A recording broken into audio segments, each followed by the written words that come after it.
Ryan Layson, and producer-director Anthony Baldino.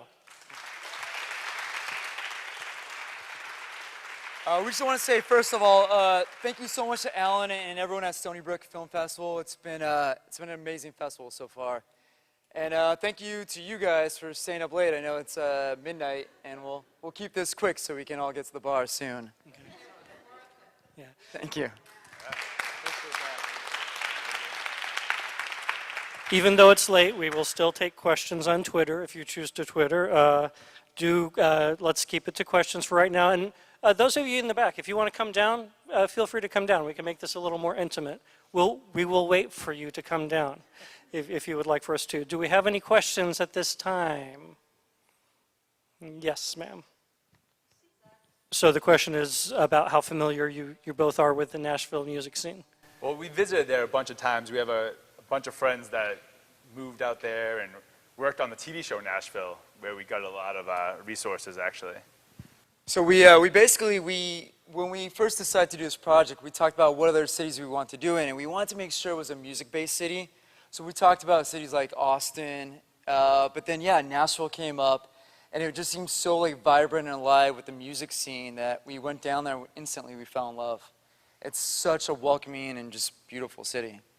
How many of the musicians in the movie were actually local Nashville musicians? Everybody that you see in the film is local Nashville musician, and the bulk of the soundtrack is actually Nashville-based musicians as well. What was the process of finding those musicians? I'm just curious about that. We had an amazing music supervisor that basically went out and just watched a bunch of shows, which is not a bad gig right there. And then she would just bring us CDs, and me and Anthony would listen to them, and then we'd basically compare them to scenes in the script and try to make sure which kind of musicians and which bands kind of fit with the same sentiment of each scene that we were going for. I'm going to keep asking questions if nobody else does. Yes? How long did the movie take to shoot? This is the glories of independent cinema. When we first got into film production, the quote for the smallest production is usually around 18 days. That's a minimum for an independent film. So when we did this, we did it in 12 days. So it was nice, fast, brutal, but amazing. Luckily for us, both of our actors were on TV shows. So they came in and they killed 8-9 pages a day of dialogue without missing a beat. It was incredible. And were these always the actors you had cast for these roles? Yeah, we went through a vigorous casting process, but within that, we saw many, many talents. But once we saw Kristen and Colin, we were set. Yes, sir.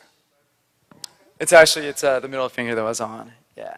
So we got that illusion many times because it's so close that it looks like it. It wasn't, no. Yeah. We actually get that question a lot. Yeah. Right. An interesting aspect on that, too, one of the festivals we went to before, someone came up to us and asked us in the very end when he wakes up in the hotel room if the whole thing was just a dream. Did he wake up and basically envision the whole thing, which we didn't really think about, but it was an interesting theory. Is there a soundtrack available? There will be. We'll definitely release some of the songs, and some of the songs you can find online from the different bands that are just local bands in Nashville that we were able to see shows and donated their songs. And then Kristen and Colin, they both sang their songs, and Ryan co-wrote a couple of songs. And we will be releasing the soundtrack with the film. Were they playing their instruments as well? They were. Yeah, they played them live. And Colin recorded all his music in the same studio that Elvis recorded a lot of music. A little fact. 24 hours before we started shooting the movie. Yeah. Yes, ma'am. What was the inspiration for the title? The title comes from the scene in the film when basically they're talking about colors and what you see in your dreams. He saw the color blue, but she didn't describe what her color was. But her color was a dust storm, which is a pinkish, brownish color, which kind of means turbulence. So we wanted to take that and basically make it like an analogy for a relationship of this type of tenacity. Where did the idea of the story come from? Yes. Anthony and I have both, we've been working in the film industry for probably about 7 years before we were basically at the point where we're like, all right, we're done working on other people's films. It's time for us to basically make that big jump and do our film.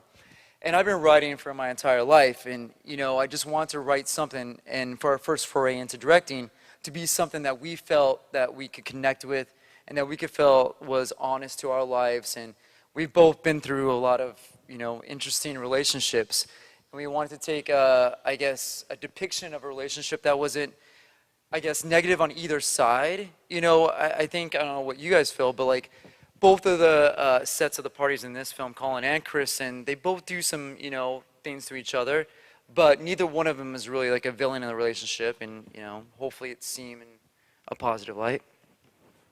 The plan for distribution.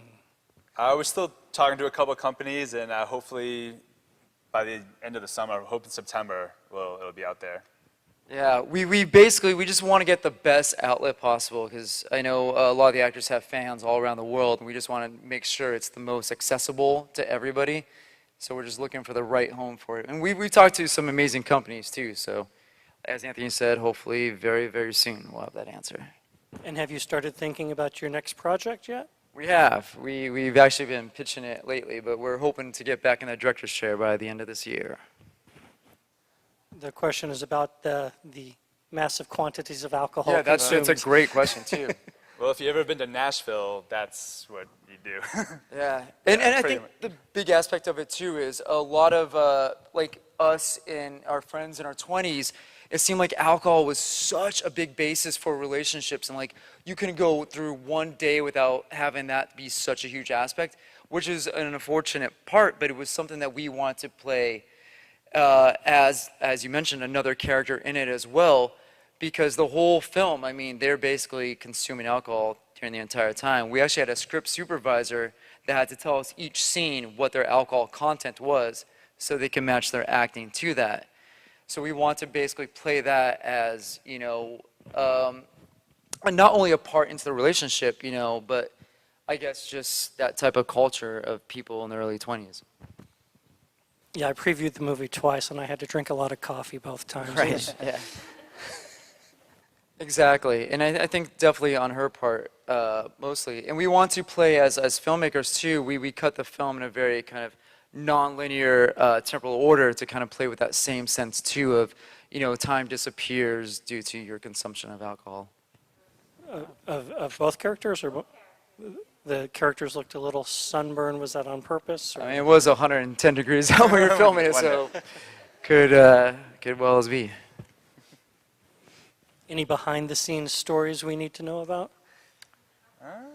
I mean, the thing about shooting in 12 days, everything's so fast and furious, you really don't have time for like too many like gags and goofs on the set. We basically got in and just everything was so fast, but they did an amazing job. The question is about your musical backgrounds, and how did you go about choosing the musical choices? We wanted to, especially with Nashville. Nashville's definitely seen as a very country music vibe, but we didn't want it to just portray the film as a country music, type of movie. So we wanted to kind of create a big eclectic scene, which we saw in Nashville had so much different between rock, jazz, all these wonderful street musicians that we found. So we wanted to bring in that eclecticness. Personally, we've both been huge music fans, so when we decided to make this our directorial debut, we wanted to make sure that we were able to kind of put that into a big aspect of it as well. No, not well, at least. We have time for one or two more questions. Yes, ma'am. The question is how much it costs to make a movie like lot of this. favors. Basically what we did was we went through years, and the hardest part about making a movie is that aspect right there. It's getting investors, it's getting the finance, it's getting someone that's going to believe in your dreams and ambitions. And we went through many ups and downs of having a lot of money, then having no money, then having some money. But basically we jumped off the diving board and we're like, we're going to make this movie no matter what. And we just got a bunch of investors, and we got a bunch of favors throughout all our years of working in the industry.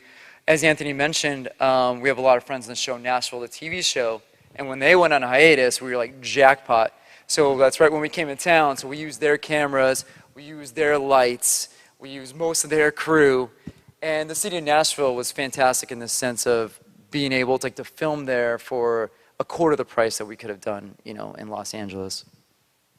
So if you enjoyed the movie, don't forget to vote and vote like really Yeah, a good and- score. Thank you guys for coming out and staying this Balch, late. Ryan Layson, Anthony Baldino. Thank you. Thank you.